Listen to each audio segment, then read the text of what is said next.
Alright guys, welcome back to the channel. As part of the 100 horror films in 31 days, I did watch Halloween Ends, and it's on Peacock.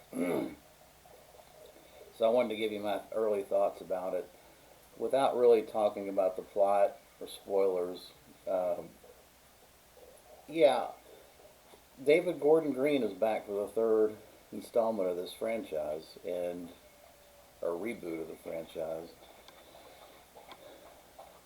I don't know. Somebody was watching a Rainer Fassbinder movie, and they were channeling melodrama because, for those of you who don't know, Rainer Fassbinder actually is one of my favorite directors. He did a lot of melodramas, really dramas. But the first hour of this movie is really a drama. It's about a entirely new character and his character arc, and it's unlike any other Halloween film, really, in this series. Which I don't think is necessarily a bad thing. I think it was kind of refreshing to get a film that has its focus is character development and a storyline that weaves the character into the kills. I like that part aspect of it.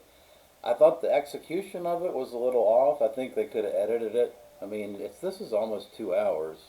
In the first hour, there's really nothing happens until like the 56-minute mark. So I think they could have edited down the melodrama a little bit. Um, but I didn't necessarily it's not your it's definitely not your average slasher film. I mean, it's not a kill count movie. The kills that you do get in the second hour, as I said, had purpose. They were weaved into the storyline. Um, so I mean, from those aspects of it, uh, I give them kudos. I think that thankfully, my gosh, thankfully they didn't just check off a bunch of liberal boxes and stick characters in this film that were only there to uh, push a message and get killed. There was, I'm glad that they didn't go that route. They actually tried to put in characters that we had a storyline, we had some development with the character, so that the audience at least gives a shit when something happens. So that, from that aspect of it, they returned to traditional filmmaking, quality filmmaking, and I can appreciate that. I still think it's a misfire. Um, it's too long, and really, I was the only thing I'll say about the film from a specific standpoint. This is maybe a spoiler, so I warn you in advance. Is I don't understand what they're doing with Michael Myers, and maybe someone can explain it to me. Um, he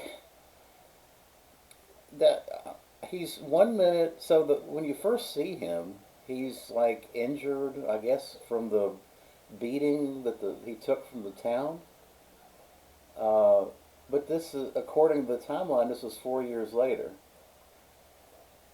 And so, is he injured or is he not injured? At 1 minute, he's getting pushed around by essentially a kid. I mean, the kid, But in other scenes, he's his old, normal, superhuman self. So I don't really understand what we're doing with him. I mean, is he, you know, the film also kind of reminded me of like many horror movies, particularly as back in the 30s, 40s, and 50s and 60s. It was kind of a calling card would be you had the monster, and then you had the mad scientist or someone that had control of the monster and had him do his evil bidding. It's kind of one of them deals, rehash of that. Which, like I said, I like that. I like that aspect of it. I just thought it took too long to get there, and it was a bit too melodramatic for the first hour. But the kills had purpose and sense.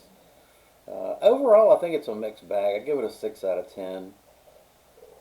Um, yeah, so those are my thoughts about it.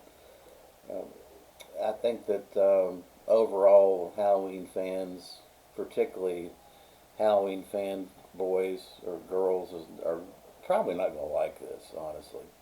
Uh, I actually still say that the 2018 one was very very good.